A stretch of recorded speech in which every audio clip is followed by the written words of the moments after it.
So an interesting topic came up with just listening to certain people talk on social media. It seems like this theme is coming up over and over again. As many of you know, relationships and love and marriage and dating, these are huge themes that come up on social media all the time. I myself get really exhausted from hearing the what do you bring to the table, the 50-50 conversation, obviously high value man and high value woman. I really get tired of hearing those things. But what remains to be true is love and relationships is a really important topic to so many of us. And part of it is because it has a huge effect on the quality of our life. That's why sometimes spouse is also called partner, life partner, because that person is striding with you in life, or they may be going in a different direction, which would then ultimately affect you in a negative way. So I know why it comes up. But one of the conversations that I think can be a little bit myopic and a little frustrating is talking about the perspective from being a married woman or being a single woman and supposing that the other perspective is easier. So a person who, let's say they're in their 40s and they're married, getting online and saying, gosh, singleness was so much easier. So many of you have less attachment. You can just get up and go at any time. Now, as a married woman, I have all of these responsibilities. And don't get me wrong, I love my husband, I love my children, but the thing that I feel is sort of short-sighted is this person in their 40s is comparing their single life in their 20s when they had less responsibility and were younger and less mature to the life they have as a 40-year-old. So it's not a fair comparison because there may be someone out there who's also around the same age as them who now has financial responsibilities, career responsibilities, their family needs them in different ways than they may have 20 years prior, and they're doing that without a partner.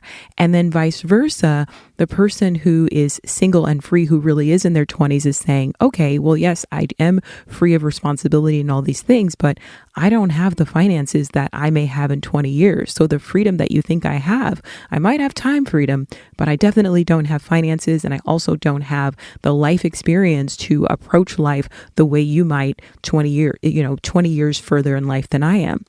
And so there's this grass is greener sort of approach when in reality, none of us can actually walk in another person's shoes. And so it tends to diminish the walk and the journey of the other person by saying, oh, I remember when that was me, life was easier. For me, I think that if we approach these conversations, our complaints, our hardships, our challenges, by first starting out saying that someone else out there has it easier, I just wonder, are we really leaving room for empathy? When we pinpoint certain people, let's say the single person, oh my gosh, you are so lucky, you don't have a family or kids, so you can pick up and go anytime. I have heard this said so many times, but the flip side of that is, does that person even want that? Wouldn't they maybe possibly prefer roots?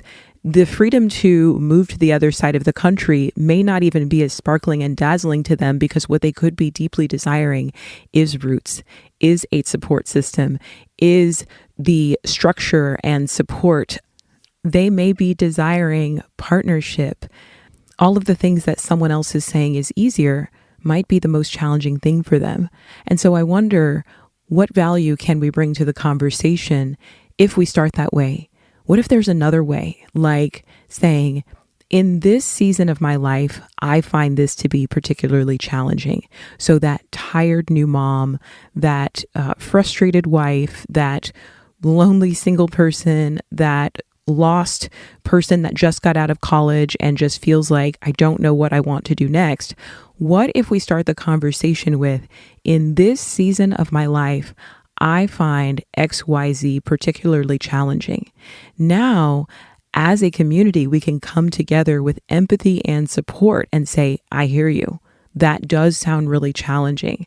Instead of, you single people sure have it easy. You young people sure have it easy. Whereas some of the young people are saying, oh, I don't think I have it that easy. I wish houses cost as little as they did when you guys were younger. Everyone has their set of challenges and hardships. And so when we talk about our hardships, because we have the right to vent and complain and say, look, I am not having an easy time. But if we start that conversation out with saying that someone else has a better situation, their grass is greener, are we going to get that back and forth communication and support that we're truly probably dying to have? Most of us want to be heard in our challenges and struggles, but if we start the conversation out that way, are we really going to get what we ultimately need in order to maybe have the energy and strength to keep going on? I think no.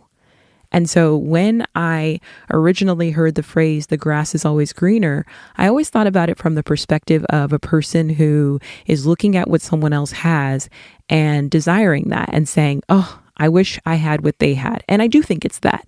But what I didn't realize until recently is by actually verbalizing it, these are the ways that we alienate ourselves from people that are in our sphere, people that are online, people that are at work.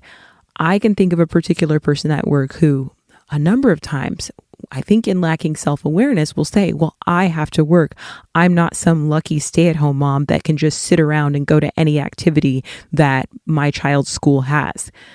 I get the frustration. However, I was raised by a stay-at-home mom, and I happen to know that she was not sitting around doing nothing. It was not an easy job. So I think I'm bringing all of this up to say, the way we use our words, the language we use, can either unite us to the people around us so that they can better empathize and support us, or it can alienate us further. There are honest thoughts and our honest complaints, but sometimes we need to be mindful of the way we come across and the way we express ourselves. Now, ultimately, when it comes to partnership and love and dating, like I said, it's one of the most talked about things. It's on everybody's minds. There's lots of challenges that come with it, with people coming from different backgrounds and trying to make one union. It's a tough thing and it's an important conversation. But what I'm learning is over the course of our lives, we may find ourselves single when we didn't expect it. We may find ourselves falling in love when we didn't expect it. A lot of our situations aren't that permanent. So if we're not able to empathize and kind of relate and understand to people who are not in our situations, it doesn't leave a lot of grace for us when suddenly our luck changes. Another example in my mind is employment. I've had long stretches of time where I was laid off and did not secure another full-time job for a long period of time. I can't tell you the amount of time someone thought to say to me, oh my gosh, but it must be nice to have so much time off. And it's like, well, not really, because I need to pay bills. So the time off doesn't feel leisure at all. It feels like I'm full of worry and stress over when my next paycheck is coming and how well I can do with freelance in the meantime. And so I think that generally speaking, a lot of people actually mean well, but when they use their words, they lack self-awareness. And I think sometimes we're so quick to relate a situation to our own current situation that we're not able to really fully grasp what someone is saying. So lately, I've also adapted to kind of just listening more when people are sharing and then asking them after they shared something, and how do you feel about that? Or is that a good thing? Is that a bad thing? Asking so that I am not framing their life story or whatever it is they're sharing from my lens. A short example, what if a friend comes to me and says, oh, I just found out at work, we all are going to have to take 4 hours of furlough every single week, which, by the way, I've been in that position. And, my thought would be, oh my gosh, that's going to be a pay cut. That's really difficult. But the better thing is, and how do you feel about that? Because what if that friend says, honestly, it's really a blessing. We work too many hours as it is. This actually gives me a chance to pick up my child from school and get more time with them. I don't mind the pay cut. So it's actually a blessing in disguise. Oh, wow. That's a different perspective. But had I inserted my own thoughts and feelings before really letting that person share and really give their full perspective, I'm kind of overshadowing them. I'm making it about me. I'm comparing their life to mine and how I would feel. And it doesn't really leave room for them to show up fully as themselves. And that's what I mean by language can bring us together, bring us closer, bring intimacy, or it can alienate. And no, there's not one perfect way to approach a situation. I don't have flashcards in front of me. I don't always get it right, but leaning on the side of listening more and letting people have the narrative they have is really what I prefer. And that's why there's another episode I can actually link it in the show notes, about silver lining, why I don't like silver lining, because that also feels like a grass is greener comparison sort of thing. If you ever share like a complaint and you share it with someone who's uncomfortable with sitting with people in their grief, they will instantly try to put this like positive spin on things. And it's like you don't even get time to process out loud what you're feeling, because they're so quick to tell you, well, someone else would kill for your situation, or at least this, or at least that. What my goal is, and not just like this year, but just in life going forward, is to express myself and communicate in a way that brings me closer to the people that I value, and to alienate people less.